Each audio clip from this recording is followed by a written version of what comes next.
Lalu bagaimana sebenarnya kronologi penolakan dan meninggalnya ibu hamil ini, kita akan langsung tanyakan ke Direktur RSUD Ciedeng Subang, Dr. Ahmad Nasuhi. Selamat siang, Pak Nasuhi.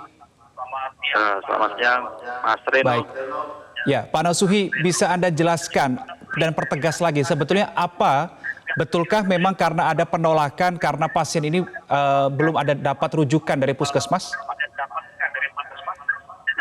Ya, saya bantah dengan keras ya bahwa kami tidak pernah meminta surat rujukan, seperti yang diberitakan. Bahkan cukup dengan komunikasi via HP saja selesai. Ya, cuman permasalahan di sini adalah komunikasi ya dengan pihak rumah sakit dan puskesmas. Ya, jadi yang biasa kami lakukan sudah disepakati ya oleh Kabupaten Subang bahwa kalau merujuk pasien, pihak puskesmas harus melaporkan dulu ke RSUD Subang. Sehingga kami dari RSUD Subang bisa mempersiapkan apa kebutuhan-kebutuhan dari pasien yang akan datang dari puskesmas tersebut, apapun kasusnya. Ya, khususnya di bidang kesehatan ibu dan anak. Oke, berarti tidak ada permintaan surat rujukan, tetapi hanya berharap ada laporan begitu ya, pemberitahuan dari puskesmas ke RSUD Subang. Tapi apa sebetulnya membuat pasien ini akhirnya meninggal dunia? Apakah karena ketika sampai di rumah sakit tidak ada penanganan yang diberikan, Pak Nasuhi? Ya, jadi gini, informasinya memang sudah kami dapat pada saat pasien ini berangkat. Tetapi diinformasikannya setelah 30 menit berangkat dari puskesmas. Ya, itu jadi tidak pada saat sebelum diberangkatkan. Dan pada saat diberitahu di jalan, rumah sakit sedang penuh ICU-nya, supaya pasien ini dicarikan ICU di rumah sakit lain. Bidan yang memberitahu yang awal bilang, oh bukan saya yang membawa, yang bawa teman saya yang sedang di jalan. Ya, kami beritahukan, akhirnya dikasih nomor HP, kami hubungi bidan yang sedang di jalan tersebut yang mendampingi pasien.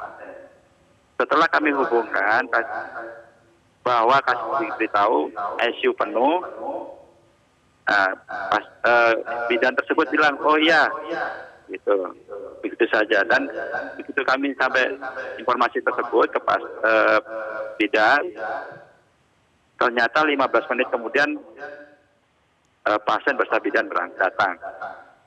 Ya, kagetnya di situ. Jadi belum dipersiapkan, dan karena memang harapan kami harusnya pasien ini dirujuk, pemberitahuan dulu sebelum berangkat, dan itu sudah kesepakatan bersama sesuai dengan prosedur. Baik. Tetapi intinya pasien itu, ya, ketika sudah tiba di rumah sakit sudah mendapatkan perawatan belum, Pak? Penanganan medis pertama misalnya, meskipun ICU itu dalam kondisi yang penuh. Iya, kita sudah periksa di IGD. Oke. Ya, sudah ada pemeriksaan di IGD, lalu diarahkan ke Ponek, ke puskesmas, ke rumah sakit. Ya, di situ ternyata bidan kami kaget loh. Ini bukannya tadi dipikirnya baru berangkat, katanya sudah sampai 15 menit kemudian. Jadi kita kan harusnya mempersiapkan dulu. Kami sedang melayani pasien saat itu juga. Jadi ada pasien lain ya yang bersalin yang kita bantu. Jadi tidak ada ucapan kami menolak, Pak. Jadi ini salah besar ya. Itu. Oke, baik. Yang pertama, tidak ada permintaan surat rujukan dari puskesmas. Yang diminta sebenarnya hanyalah laporan.